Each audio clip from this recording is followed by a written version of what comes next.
जय हिंद दोस्तों। स्वागत है आप सभी का मेरे channel crack it the Kasbe पे। तो ये है विजेता बैच का लेक्चर नंबर 2। जी हाँ, पहले लेक्चर में हमने एस्ट्रोनॉमी के टोटल 30 क्वेश्चन किए थे। आज हम लोग टोटल 70 क्वेश्चन करने वाले हैं और इससे आपकी एस्ट्रोनॉमी की टॉपिक जो है पूरी कंप्लीट हो जाएगी। उसके बाद हम लोग ओशियनिक ज्योग्राफी शुरू करेंगे। ठीक है, ओशियनोग्राफी हम लोग शुरू करेंगे। तो चलिए शुरू करते हैं हमारे पहले सवाल से, हमारा यानी कि 31 नंबर का क्वेश्चन। अगर आपने अभी तक पहली वीडियो नहीं देखी तो आप लोग प्लीज उसे देख लो, उसमें टोटल 30 सवाल करवाए गए हैं। उसके बाद बाकी के सवाल हम लोग इस वीडियो में करने वाले हैं। चलिए शुरू करते हैं। हमारा पहला सवाल है, सूची 1 को सूची 2 से सुमेलित करना है। और सूची 1 में क्या है, खगोलीय पिंड के बारे में बताया गया है और सूची 2 में सौरमंडल में उनकी स्थिति के बारे में। तो ग्रह क्या करते हैं, तो ये सूर्य के चारों ओर घूमते हैं। क्लियर है, इतनी तो आपको पता ही है। क्षुद्र ग्रह इनका क्या काम है, तो ये मुख्य रूप से मंगल और बृहस्पति, जी हाँ, मार्स और जुपिटर के बीच पाए जाते हैं। धूमकेतु ये क्या करते हैं, तो ये लंबी अंडाकार कक्षाएं होती हैं इनकी। और प्राकृतिक उपग्रह जो इनका क्या काम होता है, तो ये ग्रहों की परिक्रमा करते हैं। तो हमारा सवाल क्या हो जाएगा, सही जवाब ए का 1, B2, C3 और D4, यानी कि ए ऑप्शन हमारा बिल्कुल सही है। ठीक है, चलते हैं हमारे अगले सवाल पे। अगला सवाल कह रहा हमारा, सूर्य के संबंध में निम्नलिखित कथनों पर विचार करें। पहला कथन है, सूर्य में सौर परिवार के द्रव्यमान का लगभग 99.8% भाग समाहित है। बिल्कुल सही बात है। सूर्य का जो सौर परिवार में द्रव्यमान लगभग 99.8% भाग समाहित है। नेक्स्ट है, सूर्य का द्रव्यमान पृथ्वी के द्रव्यमान का लगभग 3,33,000 गुना है। ये भी बिल्कुल सही फैक्ट है। ठीक है ना, बिल्कुल फैक्चुअल है, आपको ये याद करना है, इसलिए मैंने यहाँ पे अंडरलाइन भी कर दिया ताकि आप इसे बिल्कुल रट लो, याद कर लो। सूर्य का व्यास पृथ्वी के व्यास का लगभग 109 गुना है, 109 टाइम्स है। ठीक है, तो आपसे पूछा इनमें से कौन सा गलत है, तो इनमें से कोई भी गलत नहीं है। तो आंसर क्या हो जाएगा, डी, इनमें से कोई भी गलत नहीं है। ठीक है ना, कोई भी गलत नहीं है। चलते हैं हमारे अगले सवाल पे, यानी कि 33 का क्वेश्चन कह रहा है। आप देखिए 33 में अभिकथन और कारण है। ठीक है, तो इसे देखते हैं हम लोग ध्यान से। देखिए अभिकथन क्या है कि सौरमंडल के आंतरिक ग्रह बुध, शुक्र, पृथ्वी, मंगल का घनत्व बाहरी ग्रहों की तुलना में अधिक होता है। आंतरिक ग्रह यानी कि इंटरनल जो प्लैनेट्स कौन कौन होते हैं, देखिए ये है मरकरी, वीनस, अर्थ और मार्स। MBEM मैंने यहाँ पे देखिए बनाया आपके लिए नेमोनिक्स, आप याद कर सकते हो। तो आंतरिक ग्रह कौन है, MBEM, यानी कि मरकरी है, वीनस है, अर्थ है और मार्स है। तो इसे क्या होते हैं, इसको इनर प्लैनेट्स बोलते हैं। और ये क्या होते हैं ना, रॉक्स के बने होते हैं। ठीक है ना, तो ये रॉक्स के बने होते हैं, इनकी डेंसिटी क्या है, हाई। इनकी जो डेंसिटी होती है ना, बहुत ही हाई होती है। तो ये जो हमारा पहला स्टेटमेंट है बिल्कुल सही है कि सौरमंडल के आंतरिक ग्रह बुध, शुक्र, पृथ्वी, मंगल का घनत्व बाहरी ग्रहों की तुलना में क्या होता है, अधिक होता है। अब हमारा कारण देखते हैं इसका। तो कारण में दिया हुआ है, आंतरिक ग्रह मुख्य रूप से चट्टानों और धातुओं से बने होते हैं। मैंने आपको पहले ही बता दिया, ये जो आंतरिक ग्रह है मरकरी, वीनस, अर्थ और मार्स, ये रॉक्स के बने होते हैं, चट्टाने के बने होते हैं। इनसे इनका घनत्व क्या होता है, ज़्यादा होता है।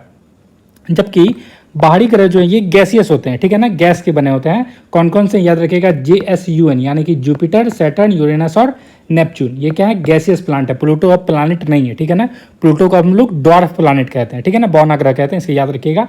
आंसर क्या होगा हमारा, ये दोनों कथन सही है। तो ए और आर दोनों सही है और आर जो है ए की सही व्याख्या भी करता है। चलते हैं हमारे अगले सवाल 34 पे। देखिए 34 कह रहा है, 14 से 25 अगस्त 2006 के मध्य प्राग में संपन्न अंतर्राष्ट्रीय खगोलीय संघ IAU की 26वीं महासभा की बैठक में प्लूटो को ग्रह की श्रेणी से हटा दिया। अभी जस्ट मैंने आपको बताया कि प्लूटो को ग्रहों की श्रेणी से हटा दिया गया, ये बिल्कुल सही बात है। नेक्स्ट है, ग्रहों की नई मान्यता के अनुसार प्लूटो क्या है, बौना ग्रह। और ये भी मैंने आपको तुरंत बताया था कि प्लूटो क्या है, ड्वार्फ प्लैनेट है। ये दोनों कथन हमारा सही है।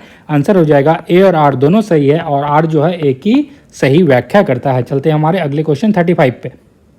देखिए 35 कह रहा है, निम्नलिखित में से कौन सा ग्रह कथन अंतर्राष्ट्रीय खगोलीय संघ IU के बारे में सही है।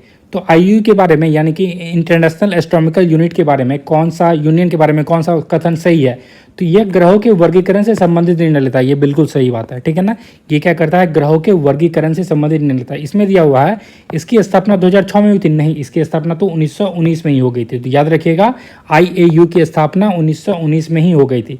नेक्स्ट है, यह सौरमंडल में ग्रहों की संख्या को स्थिर करता नहीं, ये क्या है, वेरिएबल करता है। ठीक है ना, वेरिएबल मानता है। और इसकी बैठक केवल प्राग में, ये कैसी बात हो गई, प्राग में नहीं, कहीं भी हो सकती है देश में, जहां वे लोग चाहेंगे। तो याद रखिएगा इसमें जो कथन आपसे पूछा सही वाला, तो बस ये सही है कि यह ग्रहों के वर्गीकरण से संबंधित निर्णय लेता है। बाकी जो भी मैंने फैक्ट था आपके पास यहाँ पे बता दिया है, आप चाहे तो इसे नोट कर सकते हो या फिर याद कर सकते हो। चलते हैं हमारे अगले क्वेश्चन पे। वर्तमान में सौरमंडल में ग्रहों की संख्या कितनी है, 8 है, आप सभी को पता है। और प्लूटो को ग्रहों की श्रेणी से हटा दिया गया, ये भी मैंने आपको पहले ही बता दिया है। तो सही है, जवाब क्या हो जाएगा, ए ऑप्शन सही होगा। ए और आर दोनों सही है और आर जो है एक ही सही व्याख्या भी करता है। चलते हैं हमारे अगले सवाल 37 कहता है सूर्य से बढ़ती हुई दूरी के अनुसार ग्रहों का सही क्रम क्या है। यानी कि सूर्य से जो दूरी बढ़ रही है उसके अनुसार ग्रहों का सही क्रम आपको देखिए मैंने बता दिया। यहाँ आप मान लीजिए सन है, ठीक है। अब सन से जो आप दूरी देखोगे ना तो ये इसी क्रम में है। पहले क्या है MBEM इनर प्लैनेट्स हम आते हैं हमारे, मरकरी, वीनस, अर्थ, मार्स, इनर प्लैनेट्स आ गए MBEM। फिर आते हैं जुपिटर, सैटर्न, यूरेनस और नेपच्यून। जुपिटर, सैटर्न, यूरेनस ये क्या है आउटर प्लैनेट्स है, ठीक है। टोटल 8 प्लैनेट्स हो गए। अब देखिए बढ़ती हुई दूरी यानी कि यहाँ से दूरी तो बढ़ जा रही है ना, आप इधर चलोगे तो दूरी बढ़ती हुई जा रही है। तो देखिए बुध, शुक्र, मरकरी, वीनस, अर्थ, मार्स, तो यही चारों हमारा सही जवाब हो जाएगा। आंसर हो गया सी हमारा करेक्ट आंसर है। कोई दिक्कत यहाँ पे? चलते हैं हमारे अगले सवाल पे 38। देखिए 38 मैच द कॉलम है। अब आपको सूची 1 को सूची 2 से मिलाना है। विशेषता ग्रह है और उसकी विशेषता के बारे में आपको बताना है। बुध को क्या कहते हैं, ये सर से सूर्य से सबसे निकट का ग्रह है। तो यहाँ पे आप जैसे पढ़े हो देखिए ये सन मैंने बताया ना आपको, सन से सबसे निकट कौन है, मरकरी को हम लोग क्या कहते हैं, बुध कहते हैं, है ना। तो बुध जो है ये क्या है, सूर्य के सबसे निकट है, ठीक है। नेक्स्ट है शुक्र क्या है, ये सूर्य से दूसरी दूरी में दूसरा है। यहाँ पे आप देख सकते हो मरकरी के बाद वीनस आ जाता है, तो ये सेकंड प्लेस पे है ना, और वीनस क्या है, शुक्र है, ठीक है। तो शुक्र जो है क्या है, ये दूरी में दूसरा है, क्लियर है। बृहस्पति ये सौरमंडल का सबसे बड़ा ग्रह है। बृहस्पति जो है हमारा, जुपिटर ये सौरमंडल का सबसे बड़ा ग्रह है, याद रखिएगा ये सौरमंडल का सबसे बड़ा ग्रह है बृहस्पति, ठीक है। आंसर क्या हो जाएगा हमारा, ए ऑप्शन हमारा करेक्ट है। चलते हैं 39 नंबर पे। 39 नंबर में गोल्डी लॉक्स जोन के बारे में बात हो रही है। इसके संबंध में निम्नलिखित कथन पर आपको विचार करने के लिए कहा जा रहा है। आइए करते हैं विचार। यह किसी तारे के चारों ओर का वह क्षेत्र है जहां ग्रह की सतह पर पानी संभव है। बिल्कुल सही बात है। ये जो है यह किसी सतह के चारों ओर का वह क्षेत्र होता है जहां पर ग्रह की सतह पर पानी संभव हो, उसी को हम लोग गोल्डी लॉक्स जोन कहते हैं। यह जीवन की खोज में एक महत्वपूर्ण घटक है क्योंकि पानी सतह के लिए जीवन के लिए आवश्यक है।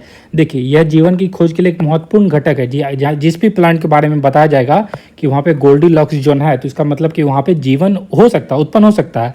नेक्स्ट है हमारे सौरमंडल में मंगल ग्रह गोल्डी लॉक्स जोन में स्थित है, और हमारा जो ये मार्स है ना, मंगल, ये गोल्डी लॉक्स जोन के ही अंतर्गत आता है, ठीक है। तो ये तीनों कथन सही हैं, तो 1, 2 और 3 तीनों सही हैं। चलते हैं हमारे अगले सवाल 40 नंबर पे। देखिए सूर्य के केंद्र में अत्यधिक उच्च तापमान के कारण उपस्थित सभी पदार्थ किस रूप में मिलते हैं, तो ये आपको गैस और प्लाज्मा के रूप में मिलेंगे, क्योंकि जो बहुत ही हाई टेम्परेचर होता है उससे क्या होता है, जो भी सब्सटेंस रहते हैं वो क्या हो जाएंगे, वो गैस और प्लाज्मा के रूप में आ जाते हैं। तो क्या मिले होगा, तो सूर्य के केंद्र में अत्यधिक उच्च तापमान के कारण उपस्थित सभी पदार्थ जो हैं आप तो गैस के फॉर्म में मिलेंगे या फिर प्लाज्मा के फॉर्म में मिलेंगे, ठीक है। चलते हैं 41 नंबर पे। देखिए यहाँ क्या रहा है, निम्न कथनों पर विचार कीजिए और आपको सत्य वाला ढूंढना है ना। देखिए तारों से निकलने वाली ऊर्जा, उष्मा और प्रकाश का मुख्य कारण नाभिकीय संलयन, जिसको हम लोग क्या बोलते हैं, न्यूक्लियर फ्यूजन कहते हैं, ठीक है ना। फ्यूजन नहीं, फ्यूजन याद रखिएगा, ठीक है। तो तारों से निकलने वाली ऊर्जा, उष्मा और प्रकाश का जो मुख्य कारण होता है वो न्यूक्लियर फ्यूजन होता है। बहुत इनॉर्मस अमाउंट में हीट निकलती है। नेक्स्ट है नाभिकीय संलयन में हल्के परमाणु मिलकर भारी परमाणु बनाते हैं। ये भी कथन सही है। आंसर क्या हो जाएगा, 1 और 2। आंसर क्या हो जाएगा, 1 और 2 बिल्कुल करेक्ट है, ए हमारा आंसर है। चलते हैं 42 पे। देखिए अपसौर की स्थिति में पृथ्वी पर गर्मी कम पड़ती है। अपसौर को हम लोग इंग्लिश में एफेलियन कहते हैं। क्या कहते हैं, एफेलियन। एफेलियन मतलब क्या होता है ना, दूर होगा। एफेलियन देखिए दो होता है, एक पेरिलियन होता है, तो पी से आप याद रखिए, पी से पास, तो पास मतलब नज़दीक, तो पेरिलियन वाला नज़दीक होता है, और एफेलियन वाला जो होगा ये क्या होगा, दूर होगा। एफ अगर आप हम लोग प्रोनाउंसिएशन कर रहे हैं तो एफ प्रोनाउंसिएशन होता है, एफ मतलब होता भी फाड़ है। तो आप याद रखो ये जो एफेलियन है इसमें दूर होता है, और पेरिलियन में क्या होता है, पास होता है, ठीक है। मैं आपको याद करने के लिए बता रहा हूँ। अब देखिए अपसौर की स्थिति में पृथ्वी पर गर्मी कम पड़ती है। क्यों पड़ती है, क्योंकि दूर होता है, तो बिल्कुल सही बात है। अपसौर की स्थिति में पृथ्वी सूर्य से सर्वाधिक दूरी पर होती है। मैंने बता दिया ना, याद कर लो। एफेलियन में क्या होगा, दूरी होगी, और जहां पे पी देखोगे, पी से समझ जाना पास आ गया है, नजदीक आ गया है। तो अपसौर की स्थिति में पृथ्वी सूर्य से क्या होती है, सर्वाधिक दूरी होती है, मैक्सिमम डिस्टेंस फ्रॉम द सन। तो ये हमारा दोनों कथन सही है, ए हमारा सही जवाब है। आइए 43 पे चलते हैं। 43 में है पृथ्वी सूर्य से सर्वाधिक दूरी की स्थिति में क्या कहा जाता है। जब पृथ्वी जो है सूर्य से सर्वाधिक दूरी की स्थिति को क्या कहा जाता है, तो उस स्थिति को मैंने आपको बता दिया, एफेलियन मतलब दूर, तो मैक्सिमम डिस्टेंस होगा तो इसको अपसौर कहते हैं। अपसौर को इंग्लिश में एफेलियन भी कहा जाता है, ठीक है। आइए चलते हैं 44 नंबर पे। सूर्य से पृथ्वी की दूरी कितनी है, तो ये सभी को पता है, 149.6 मिलियन किलोमीटर लगभग है। चलते हैं 45 नंबर का। यहाँ पे वह तारीख कौन सी है जब दिन और रात की अवधि बराबर हो। देखिए दिन और रात की अवधि जब बराबर हो रही है ना, इसको हम लोग इक्विनॉक्स कहते हैं, ठीक है ना। इक्विनॉक्स आप समझ सकते हो, इक्वल इक्वल।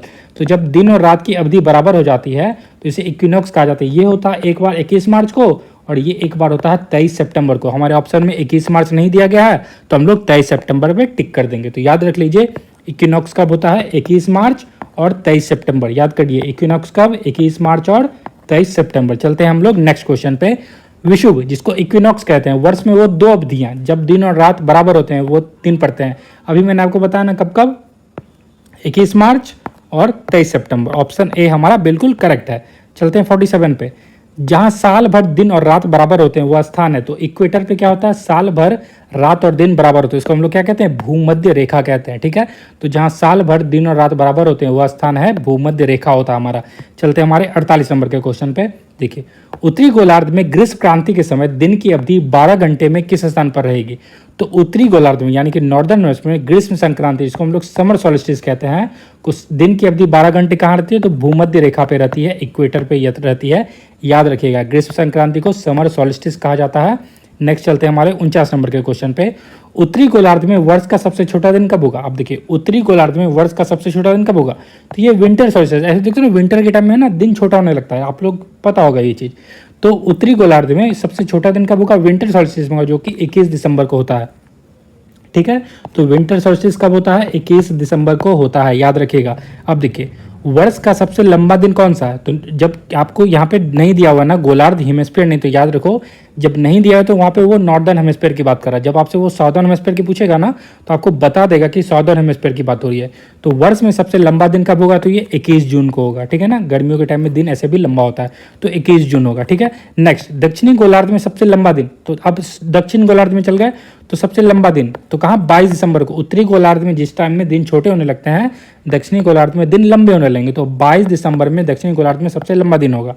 नेक्स्ट देखिए ग्रीष्म संक्रांति जिसे हम लोग समर सॉल्स्टिस कहते हैं, हर साल कब होती है, तो ये समर सॉल्स्टिस हर साल 21 जून को होती है। 21 जून को, कितना आसान है ये, याद करते जाइएगा। समर सॉल्स्टिस कब होती है, 21 जून को होती है। नेक्स्ट आते हैं निम्नलिखित में से किस तारीख को दोपहर में आपकी परछाई सबसे छोटी होगी। देखिए दोपहर में परछाई कब छोटी होगी, जब सूर्य जो है आपके ठीक ऊपर हो जाएगा तो आपकी परछाई क्या होगी, सबसे छोटी होगी। ये 21 जून को होता है, कब होता है, 21 जून को होता है। नेक्स्ट पृथ्वी पर ऋतुओं के होने का प्राथमिक कारण क्या है। अब पृथ्वी पे जो ऋतु होते हैं, सीजन्स जो आते हैं, ये दो कारण से आते हैं। देखिए सीजन्स आने के दो कारण हैं, एक तो इंक्लिनेशन यानी कि पृथ्वी जिस तरह से अपने अक्ष पे झुका हुआ है, और एक रीजन है रिवॉल्यूशन, पृथ्वी जो घूमती है अपने चारों ओर, ठीक है ना, तो इस सूर्य के चारों ओर। तो इसका हम दो रीजन से सीजन चेंज होते हैं। तो सीजन चेंज होने के दो कारण है, एक इंक्लिनेशन है, एक रिवॉल्यूशन है। आंसर क्या हो जाएगा, तो इंक्लिनेशन पृथ्वी का अक्षीय झुकाव के कारण, ठीक है। तो यहाँ पे मैंने बताया ना इंक्लिनेशन तो पृथ्वी का अक्षीय झुकाव के कारण पृथ्वी पर ऋतुओं के होने का ये प्राथमिक कारण है। चलते हैं 55 नंबर के क्वेश्चन पे। देखिए पृथ्वी के मौसम में योगदान देने वाला निम्नलिखित में से कौन सा कारक नहीं है। तो पृथ्वी के मौसम में जो योगदान देने वाला इसमें से कौन सा कारक नहीं है। देखिए पृथ्वी का घूर्णन जो है ना ये कारक नहीं है, ठीक है। तो घूर्णन डे और नाइट के लिए इंपॉर्टेंट है, ठीक है ना, सीजन के लिए इंपॉर्टेंट नहीं है। तो आंसर हो जाएगा हमारा सी, बिल्कुल करेक्ट हो जाएगा। बाकी जो अक्षीय झुकाव हो गए, कक्षीय उत्केंद्रता हो गए या फिर अक्षीय पुरस्करण हो गए, ये सब योगदान देते हैं मौसम में। चलते हैं 56 नंबर के क्वेश्चन पे। पृथ्वी के अक्षीय झुकाव के संबंध में निम्नलिखित में से कौन सा कथन सत्य है। तो आपको सत्य वाला ढूंढना है। अब देखिए यह पूरे वर्ष 23.5 डिग्री पर स्थिर रहता है, ठीक है। नेक्स्ट है यह लगभग 41,000 वर्षों के चक्र में समय समय पर बदलता रहता है, ये भी ठीक है। नेक्स्ट यह पृथ्वी की अंडाकार कक्षा के लिए जिम्मेदार है, ये गलत है, ठीक है। नेक्स्ट है इस पृथ्वी की जलवायु पर कोई प्रभाव नहीं पड़ता, प्रभाव तो पड़ता है। अब देखिए ये दोनों ना आपका पार्शियली करेक्ट है, ये भी करेक्ट है, ये भी करेक्ट है। अब देखिए कैसे, मैं आपको बताता हूँ। यह पूरे वर्ष 23.5 डिग्री पर स्थिर रहता है, ये चेंज होता है, कब होता है ना, 41,000 साल के बाद। यहाँ पे दिया हुआ जो 41,000 वर्षों के बाद चक्र में समय समय पर बदलता रहता है। लेकिन इसको ना नेग्लिजिबल मान लिया जाता है कि इतने टाइम के बाद हम तो उसको मानते हैं कि स्थिर ही है। लेकिन जब आपके पास ये दे दिया जाए कि 41,000 वर्षों के बाद उसका चक्र बदल रहा है तो आपको इसे करेक्ट करना है, तो बी हमारा सही हो जाएगा। लेकिन अगर आपके पास ऑप्शन में ये ना दिया हो तो आप ऊपर वाले के साथ चले जाएंगे, ये बिल्कुल सही हो जाएगा कि यह पूरे वर्ष 23.5 डिग्री पर स्थिर रहता है। लेकिन हमारे पास ये दे दिया गया है कि 41,000 वर्षों के इसके चक्र के बाद इसका समय बदलता रहता है, तो ये हो जाएगा बी करेक्ट आंसर। कोई कन्फ्यूजन नहीं रखिएगा। चलते हैं हमारे अगले क्वेश्चन 57 पे। देखिए, उत्तरी गोलार्ध में सबसे लंबा दिन किस घटना के दौरान होता है? तो उत्तरी गोलार्ध में जो सबसे लंबा दिन है, ये सबसे लंबा दिन मैंने पहले ही बता दिया आपको, समर सॉल्स्टिस 21 जून, ग्रीष्म संक्रांति, जिसका सही जवाब हो जाएगा। कब होता है? ग्रीष्म संक्रांति को। 58 नंबर पे आइए, पृथ्वी के मौसमों पर किस कारक का सबसे कम प्रभाव पड़ता है? तो पृथ्वी के मौसमों पर किस कारक का सबसे कम प्रभाव पड़ता है? तो ये पृथ्वी के घूर्णन का, मैंने बताया ना, पृथ्वी के घूर्णन डे और नाइट के लिए इंपॉर्टेंट है, ठीक है ना, मौसम के लिए इंपॉर्टेंट नहीं है। मौसम किससे होता है? तो अक्षीय झुकाव से, कक्षीय उत्केंद्रता से और अक्षीय प्रिसिशन से, एक्सियल प्रिसिशन से होता है। नेक्स्ट चलते हैं हम लोग। अब यहाँ पे हमारा एक्सियल प्रिसिशन भी आ गया। देखिए, पृथ्वी के अक्षीय प्रिसेप्शन, जिसको हम लोग अर्थ एक्सियल प्रिसेप्शन कहते हैं, ऋतुओं पर क्या प्रभाव पड़ता है? अब देखिए, इसमें ना, while rotating earth doesn't make perfect square. ये अर्थ एक्सियल प्रिसेशन जो है, जब पृथ्वी रोटेट कर रही होती है ना, तो बिल्कुल परफेक्ट स्क्वायर नहीं बनाती, इसे याद रखिएगा। और इसका प्रभाव ये पड़ता है कि इसका ऋतुओं पर कोई प्रभाव नहीं पड़ता है, ठीक है ना। तो इसका ऋतुओं पर कोई, मैंने बताया ना, रोटेशन का कोई लेना देना ही नहीं है ऋतु से, ठीक है ना। मेन रोटेशन क्या करते हैं? डे और नाइट में हेल्प करते हैं। बाकी जो है ये ऋतुओं की अवधि को भिन्न बनाता है, बिल्कुल सही बात है। ये 26,000 वर्ष के चक्र में इक्विनॉक्स और सॉल्स्टिस के समय को बदलता है, ये भी सही है। और यह गर्मी के दौरान सूर्य के प्रकाश की तीव्रता को बढ़ा देता है, ये भी सही है। चलते हैं हमारे 60 नंबर के क्वेश्चन पे। 60 नंबर का बिल्कुल आसान क्वेश्चन है। निम्न में से कौन सा पृथ्वी के अक्षीय झुकाव का परिणाम है? अक्षीय झुकाव से क्या होता है? मैंने बताया, पूरे वर्ष दिन की लंबाई में क्या होती है? भिन्नता होती है, ठीक है ना। पूरे वर्ष दिन की लंबाई में भिन्नता, मौसम में तो परिवर्तन होगा ना, मैंने आपको बताता हूँ, नहीं वाला जो ही गलत दिया हुआ है, पूरे वर्ष दिन की लंबाई में भिन्नता होती है। चलते हैं हम लोग 61 पे। देखिए, पृथ्वी की कक्षीय उत्केंद्रता, जिसको ऑर्बिटल इसेंट्रिसिटी की मौसमी परिवर्तन में क्या भूमिका है? तो इसकी यह भूमिका होती है, तो इसका मौसमी तापमान पर मामूली प्रभाव पड़ता है, बिल्कुल ना के बराबर पड़ता है, लेकिन बिल्कुल माइल्ड इफेक्ट रहता है ना। तो माइल्ड इफेक्ट तो पड़ता है, इसीलिए इसका आंसर क्या हो जाएगा? इसका मौसमी तापमान पर मामूली प्रभाव पड़ता है, ठीक है ना। यही इसकी भूमिका होती है ऑर्बिटल इसेंट्रिसिटी का। चलते हैं 62 के क्वेश्चन पे। अब देखिए, पृथ्वी के उपसौर, हम लोग पहले किसकी बात कहते हैं? अपसौर की बात की, जिसको एफेलियन कहते हैं। क्या कहते हैं? एफेलियन, मैंने बताया दूर होता। अब देखिए, पृथ्वी के उपसौर सूर्य के सबसे निकट पहुंचने के दौरान कौन सा गोलार्ध गर्मी का अनुभव करता है? तो दक्षिणी गोलार्ध करेगा। देखिए, पेरिलियन जो है ये थर्ड जेन को होता है, इतना याद रखिएगा। और पी से क्या होता है? पास। पास मतलब नजदीक। तो पृथ्वी के अपसौर उपसौर की स्थिति में, यानी कि पेरिलियन मतलब पी, पी से पास यानी कि नजदीक जब हो जाएगा, सूर्य के सबसे निकट पहुंचने के दौरान गोलार्ध, कौन सा गोलार्ध में सबसे ज्यादा गर्मी होगी? तो वो होगी दक्षिणी गोलार्ध में। किसमें? दक्षिणी गोलार्ध में। आप देखिए, बहुत ही आसान बच्चों वाला सवाल कि पृथ्वी का अक्षीय झुकाव कितना है, सभी को पता है, 23.5 डिग्री है। चलते हैं 64 पे। सौरमंडल के संबंध में निम्न में से कौन सा कथन सही है? अब देखिए, बुध जो है सौरमंडल का सबसे गर्म ग्रह नहीं, बुध नहीं है, वो कौन सा है? वीनस जो है हमारा, सूर्य जो है सबसे गर्म ग्रह है। गैनीमेड शनि का उपग्रह नहीं, गैनीमेड जो है ये जुपिटर का है, शनि का नहीं है। ये दोनों गलत हो जाएंगे हमारे। नेक्स्ट है, नेपच्यून सब जब जीरो तापमान वाले मीथेन गैस के वलयों से घिरा होता है, ये बिल्कुल सही होता है। नेपच्यून सब जो है जीरो तापमान वाले मीथेन गैस के वलयों से घिरा होता है, सही बात है। और फोबोस और डिमोस जो है मंगल के उपग्रह है। फोबोस और डिमोस किसके हैं? मंगल के उपग्रह हैं। तो हमारा 3 और 4 बिल्कुल सही हो जाएगा। केवल 3 और 4 सही है, 1 और 2 तो गलत है। चलते हैं 65 पे। एक पूर्ण सूर्य ग्रहण अधिकतम कितनी अवधि तक हो सकता है? तो ये 7.5 मिनट या फिर 7 मिनट 30 सेकंड तक हो सकता है। तो एक पूर्ण सूर्य ग्रहण जो है, टोटल सोलर एक्लिप्स, ये 7.5 मिनट तक होगा या फिर 7 मिनट 30 सेकंड का। लेकिन एनुअल सोलर एक्लिप्स जो होता है ये 12 मिनट 29 सेकंड तक हो सकता है, ठीक है ना। याद रखिएगा, ये मैंने टोटल सोलर एक्लिप्स की बात हो रही है, ठीक है ना, TSE की बात हो रही है। टोटल सोलर एक्लिप्स या तो 7.5 मिनट या फिर 7 मिनट 30 सेकंड की। लेकिन एनुअल सोलर एक्लिप्स जो है ये 12 मिनट 29 सेकंड तक हो सकता है। और लास्ट जो सबसे ज़्यादा देर तक हुआ था ये 15 जनवरी 2010 को हुआ था, जो लगभग 11 मिनट 7.8 सेकंड तक हुआ था। कब तक हुआ था? 11 मिनट 7.8 सेकंड तक हुआ था, याद रखिएगा। चलते हैं 66 पे। देखिए, सूर्य या चंद्रमा के चारों ओर अक्सर दिखाई देने वाला सफेद रंग के वलय प्रकाश मंडल का क्या कारण है? तो आंसर हो जाएगा सीरस और सीरोस्ट्रेटस बादल द्वारा प्रकाश का क्या होता है? अपवर्तन या फिर परावर्तन होता रहता है, यही इसका रीजन है। चलते हैं 67 पे। देखिए, डायमंड रिंग एक घटना जो दिखाई देती है। डायमंड रिंग कब दिखाई देता है? तो ये पूर्ण सूर्य ग्रहण के दौरान दिखाएगा आपको। जब टोटल सोलर एक्लिप्स होगा ना, सिर्फ सोलर एक्लिप्स नहीं, टोटल सोलर एक्लिप्स जब हो जाएगा तब आपको डायमंड रिंग दिखाई देता है। अब चलते हैं 68 पे। नासा का कौन सा उपग्रह है जो बुध के करीब गया और उसकी सतह की तस्वीर ली? तो बिल्कुल ये क्या है, करंट का सवाल है, याद रखिएगा। ये जो था मैरिनर 10, कौन था, मैरिनर 10। अब देखिए कैसनी क्या है, तो ये सैटर्न के लिए आया था। गैलीलियो जो यूरोपियन यूनियन का नेविगेशन सिस्टम है, और वाइजर जो है ये सोलर सिस्टम का स्टडी के लिए भेजा गया था। वाइजर 1 जो है सोलर सिस्टम के स्टडी के लिए। तो नासा का कौन सा उपग्रह जो बुध के करीब गया था, तो मरकरी के लिए मैरिनर गया था, याद रखना, मरकरी के लिए मैरिनर गया था। अब देखते हैं अल्बेडो के बारे में हम लोग। अल्बेडो को किसी सतह के बारे में मुख्य रूप से क्या व्यक्त करता है, तो अल्बेडो है सूर्य के प्रकाश को परावर्तित करने की उसकी क्षमता।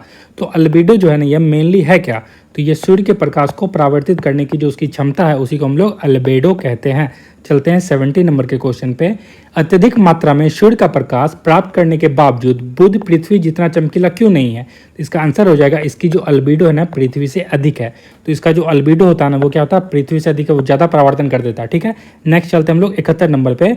शुक्र का वायुमंडल मुख्य रूप से किस गैस का बनता है, देखिए वीनस का जो वायुमंडल है ना मुख्य रूप से CO2 यानी कि कार्बन डाइऑक्साइड का बना होता है, इसलिए बहुत गर्म भी है ये। ठीक है, नेक्स्ट है 72 का क्वेश्चन हमारा। 1989 में शुक्र ग्रह पर भेजे गए मैगेलन अंतरिक्ष यान का प्राथमिक मिशन क्या था, तो इसका जो मेन मिशन था कि जीवन के संकेतों की खोज करना था। तो मैगेलन अंतरिक्ष यान जो कहाँ गया था, तो ये वीनस पे गया था, शुक्र पे गया था। चलते हैं 73 के क्वेश्चन पे। नीचे दिए गए कथन को आपको देखना है, कथन और कारण वाला क्वेश्चन है। देखिए, शुक्र पर मानव जीवन का अस्तित्व अत्यधिक असंभव है। क्यों असंभव है, जी हाँ ये बिल्कुल सही बात है। असंभव इसलिए है क्योंकि भाई साहब ये ना हॉटेस्ट प्लानिट है, यहाँ पे CO2 बहुत ही अधिक मात्रा में है। ठीक है, तो इसीलिए यहाँ पे जीवन जो है बिल्कुल असंभवता है। और शुक्र के वायुमंडल में कार्बन डाइऑक्साइड का स्तर अत्यधिक उच्च है, मैंने आपको बता ही दिया, कार्बन डाइऑक्साइड का जो स्तर है बहुत उच्च है, तभी तो ये क्या है, हॉटेस्ट प्लानिट है। तो ए और आर दोनों सही है, और आर की सही स्पष्टीकरण भी करता है। 74 देखिएगा, निम्नलिखित कथनों में विचार करें और नीचे देखिए कूट का उपयोग करते हैं। देखिए पृथ्वी की धुरी का उत्तरी सिरा उत्तरी ध्रुव कहलाता है, बिल्कुल सही बात है। तो पृथ्वी की धुरी का जो उत्तरी सिरा है ये उत्तरी ध्रुव कहलाता है। नेक्स्ट यहाँ पे दिया है 45 डिग्री अक्षांश भूमध्य रेखा की लंबाई का आधा है, ये गलत है। 45 डिग्री अक्षांश जो है भूमध्य रेखा की लंबाई का ये 60 डिग्री होता है, 45 डिग्री नहीं होगा। 60 डिग्री जो है, 60 डिग्री अक्षांश भूमध्य रेखा की लंबाई का आधा है। नेक्स्ट है पृथ्वी की धुरी पैरेललिज्म है, ये भी बिल्कुल सही है। पृथ्वी की धुरी क्या है, पैरेललिज्म है। और ये जो एफेलियन है इसमें गति तेज होती है, नहीं एफेलियन में क्या होता है ना, दूर होगा, जितना दूर होगा वेलोसिटी उतनी कम होगी, ये केपलर का नियम भी है। तो एफेलियन में क्या होता है, दूर होता है, दूर होगा तो वेलोसिटी घट जाएगी, मैंने बताया यहाँ पे देख सकते हो एफेलियन है, एफेलियन मतलब दूर, दूर तो वेलोसिटी कम, ये केपलर का लॉ भी है। तो आंसर क्या होगा हमारा 1 और 3 बिल्कुल सही है। चलते हैं 75 पे। देखिए सबसे पहले किसने यह समझाया कि सूर्य का प्रतिदिन उदय और अस्त पृथ्वी की अपनी घुड़ी पर घूमने के कारण होता है, यह बात सबसे पहले आर्यभट्ट ने कही थी। ठीक है, मैंने आपको पहले बताया था कि जो अर्थ का रोटेशन है ये डे और नाइट के लिए जिम्मेदार है, और इंक्लिनेशन प्लस रिवॉल्यूशन ये सीजनल चेंज यानी कि मौसम के लिए जिम्मेदार है। और यह बात किसने बताई थी, आर्यभट्ट ने बताई थी। नेक्स्ट देखिए, कृत्रिम उपग्रह हमेशा पृथ्वी से पूर्व की ओर प्रक्षेपित किया जाता है, ये गलत है। देखिए कृत्रिम उपग्रह को हमेशा पूर्व की ओर प्रक्षेपित नहीं किया जाता, पूर्व से पश्चिम की ओर, ईस्ट टू वेस्ट किया जाता है। तो पूर्व से पश्चिम की ओर किया जाता है, इसीलिए हमारा ये कथन गलत हो जाएगा। नेक्स्ट है पश्चिम से पूर्व की ओर घूमती है, जिससे पृथ्वी जो है पृथ्वी का डायरेक्शन क्या है, वेस्ट टू ईस्ट है। ठीक है, तो घूमती है जिससे उपग्रह पलायन वेग क्या करता है, एस्केप वेलोसिटी प्राप्त कर लेता है। ये जो है बिल्कुल सही स्टेटमेंट है। तो ए गलत है लेकिन आर क्या है, सत्य है। चलते हैं 77 पे। देखिए कौन सा नासा का मिशन से मंगल ग्रह पर बर्फ की स्थिति उपस्थित के बारे में बहुमूल्य जानकारी प्रदान की थी, इस नाम का था फेनिक्स मार्स लैंडर। इसका क्या नाम था, फेनिक्स मार्स लैंडर। मंगल ग्रह पर बर्फ की उपस्थिति के बारे में इन्हें जानकारी दी थी। अब देखिए मंगल ग्रह के जो 2 प्राकृतिक चंद्रमाओं के नाम क्या हैं, तो उनका नाम है फोबोस और डीमोस। तो मंगल ग्रह के जो 2 प्राकृतिक चंद्रमा हैं उनका नाम है फोबोस और डीमोस। नेक्स्ट है निम्नलिखित में से कौन सा रेगिस्तान मुख्य रूप से 30 डिग्री अक्षांश के निकट उच्च वायुदाब की उपस्थिति के कारण बनता है, ये सहारा रेगिस्तान है। कौन सा है, ये सहारा रेगिस्तान है। नेक्स्ट है डेथ वैली रेगिस्तान की बात हो रही है कि किस भौगोलिक स्थिति के कारण बनने वाले रेगिस्तान का एक उदाहरण है। तो डेथ वैली नहीं, ये कैलिफोर्निया के पास है, और यहाँ पे एक माउंटेन जिसका नाम है सिएरा नेवाडा, ये रेन शेडो जोन में बनता है। किसमें बनता है, रेन शेडो जोन में, जिसी को हम लोग पर्वत वृष्टि छाया क्षेत्र भी कहते हैं। ठीक है, तो ये हमारा सही जवाब हो जाएगा 81, यानी कि हमारा जो डेथ वैली है ये पर्वत वृष्टि छाया वाले क्षेत्र में बनता है। 81 पे आते हैं, किस नासा मिशन से ने उच्च तकनीक वाले कैमरे से तस्वीर लेकर वैज्ञानिकों को मंगल ग्रह पर तरल पानी की उपस्थिति का दावा करने में मदद की है, ये किया था मार्स रिकॉनेंस ऑर्बिटर MRO ने। ठीक है, तो इसका आंसर हो जाएगा 81 का सी। चलते हैं हमारे 82 पे। मंगल का अनुमानित औसत तापमान क्या है? तो ये -63 डिग्री सेल्सियस है। तो मंगल ग्रह का जो अनुमानित औसत तापमान है ये -63 डिग्री सेल्सियस है। चलते हैं अगले सवाल 83 पे। इसरो द्वारा भारत के मार्स ऑर्बिटर मिशन यानी कि मंगलयान को लॉन्च करने के लिए इस्तेमाल किए गए रॉकेट का नाम क्या था? तो इसरो ने भारत के मार्स ऑर्बिटर मिशन के लिए जो रॉकेट लॉन्च किया उसका नाम क्या था? तो उसका नाम था PSLV-C25। क्या नाम था? PSLV-C25। नेक्स्ट चलते हैं हमारा 84 का। अब देखिए, निम्नलिखित में से कौन सा बृहस्पति यानी कि जुपिटर के 4 सबसे बड़े गैलीलियन चंद्रमाओं में से एक नहीं है? तो जुपिटर के पास जो 4 मून है ना, उसमें से कौन एक नहीं है? अब देखिए, पहले आप याद कर लीजिए जुपिटर के कौन कौन से मून है। तो देखिए, आईईओ ये जुपिटर का मून है, यूरोपा जुपिटर का मून है, गैनीमेड जुपिटर का मून, और चौथा जो है कैलिस्टो, ये सब जुपिटर के मून है। तो कौन नहीं है? टाइटन जो है ये जुपिटर का मून नहीं है। तो आपसे नहीं वाला पूछा गया था, सही जवाब क्या हो जाएगा? डी, टाइटन नहीं है, बाकी ये जो है जुपिटर के मून है। बृहस्पति के वलय मुख्य रूप से किसके बने हैं? तो ये सिलिकेट के बने हैं, याद रखिएगा। बृहस्पति के जो वलय है ना, ये मुख्य रूप से किसके बने हैं? सिलिकेट के बने हैं। चलते हैं 86 पे। शनि को संदर्भित करने के लिए निम्न में से किसका उपनाम उपयोग नहीं किया गया है? तो शनि को संदर्भित, शनि के कौन कौन से उपनाम है और कौन नहीं है? तो गैसों का गोला शनि को कहते हैं हम लोग, सैटर्न को कहते हैं। वलियों वाला ग्रह भी सैटर्न को कहा जाता है। आकाश गंगा जैसा ग्रह भी सैटर्न को कहते हैं, लेकिन लाल ग्रह तो हम लोग मार्स को कहते हैं ना जी। तो ये गलत हो जाएगा, समझे। चलते हम लोग 87 पे, ठीक है। आइए हम लोग देखते हैं 87 का। 15 अक्टूबर 1997 को शनि ग्रह की परिक्रमा करने के लिए कौन सा अंतरिक्ष यान भेजा गया था? तो उसका नाम था कैसिनी प्रोब, ठीक है। तो 15 अक्टूबर 19, ये क्वेश्चन इतने इंपॉर्टेंट है नहीं, आपके एग्जाम में आने वाले नहीं है, लेकिन फिर मैं आपको बता दे रहा हूँ। 15 अक्टूबर 1997 को शनि ग्रह की परिक्रमा करने के लिए कौन सा उपग्रह अंतरिक्ष यान भेजा गया था? तो कैसिनी प्रोब था। अब देखिए, यूरेनस ग्रह की खोज किसने की थी? तो सर विलियम हर्शल ने की थी। यूरेनस जो है हमारा यूरेनस, उसकी ग्रह की खोज किसने की थी? सर विलियम हर्शल ने की थी। प्लूटो सबसे बड़े प्राकृतिक उपग्रह का नाम क्या है? ये भी क्वेश्चन आपके एग्जाम में नहीं आने वाला, फिर भी इसका याद रखिए, सैरन। तो प्लूटो के सबसे बड़े प्राकृतिक उपग्रह का नाम क्या है? सैरन है। 90 नंबर पे आइएगा। पूर्ण चंद्रग्रहण के दौरान चंद्रमा कभी कभी ब्लड मून, बिल्कुल लाल के रूप में, लाल रंग का दिखाई देता है। क्यों दिखाई देता है? तो पृथ्वी के वायुमंडल द्वारा अपवर्तित प्रकाश इसे लाल रंग का दिखाई देता है, ठीक है। तो आंसर याद रखिएगा 90 का क्या है? सी, बिल्कुल सही जवाब है। चलते हैं 91 पे। निम्नलिखित में से कौन सा अंतरिक्ष में उनकी स्थिति के आधार पर क्षुद्र ग्रहों की श्रेणी में नहीं है? तो इनमें से जो कौन सा है अंतरिक्ष में उनकी जो स्थिति है उसके आधार पर क्षुद्र ग्रहों की श्रेणी में नहीं आता है? तो मुख्य बेल्ट तो आता है, नियर अर्थ एस्टेरॉइड ये भी आता है, ट्रोजन भी आता है, लेकिन क्यूपर बेल्ट जो नहीं, क्यूपर बेल्ट किसके लिए है? तो ये कॉमेट्स के लिए जाना जाता है, धूमकेतु के लिए जाना था, याद रखिएगा। Kuiper belt is non for comets. आज चलते हैं हम लोग 92 पे। सूर्य के करीब आने पर धूमकेतु के चारों ओर बनने वाले दृश्यमान वातावरण को क्या कहा जाता है? तो देखिए, कोमा जो करीब आने पे क्या बनेगा? कोमा बनेगा, और दूर रहेगा तो पूछ बनेगा, याद रखिए। तो सूर्य के करीब आने वाले एक धूमकेतु के चारों ओर बनने वाले दृश्यमान वातावरण को क्या कहा जाता है? तो अगर वो करीब है तो कोमा, और यहाँ पे अगर करीब की जगह दूर रहता तो वो पूछ कहलाता। चलते हैं 93 पे। कौन सा धूमकेतु 16 से 22 जुलाई 1994 के बीच बृहस्पति से टकराते हुए प्रसिद्ध रूप से देखा गया था? बिल्कुल ये क्वेश्चन याद नहीं करना है, बिल्कुल भूल जाइएगा। आंसर है शूमेकर लेवी 9। चलते हैं 94 पे। उस मिशन का नाम क्या था जो एक धूमकेतु पर अंतरिक्ष यान उतारने वाला था? तो धूमकेतु पर अंतरिक्ष यान उतार दिया गया था, उस मिशन का नाम था रोसेटा। क्या नाम था? रोसेटा, याद रखिएगा। चलते हैं 95 पे। 1995 में खोजा गया हेल बोब धूमकेतु किसके नाम पर रखा गया है? इसके 2 खोजकर्ता हैं, कौन? एलन हेल और थॉमस बोब। तो इन्हीं का नाम यूज किया गया था, हेल और बोब, ठीक है। तो याद कर लीजिएगा इसको 95 पे। चलते हैं 96 पे। सी ऑफ ट्रैंक्विलिटी, जिसको हम लोग कहते हैं शांति का सागर, ठीक है ना, हाइपोथेसिस है। ये कहाँ पर है? तो ये चंद्रमा पर है, ठीक है ना, एग्जिस्ट नहीं करता, बट एक हाइपोथेसिस है, माना जाता है। तो शांति का सागर कहाँ पे? सी ऑफ ट्रैंक्विलिटी चंद्रमा पर स्थित है।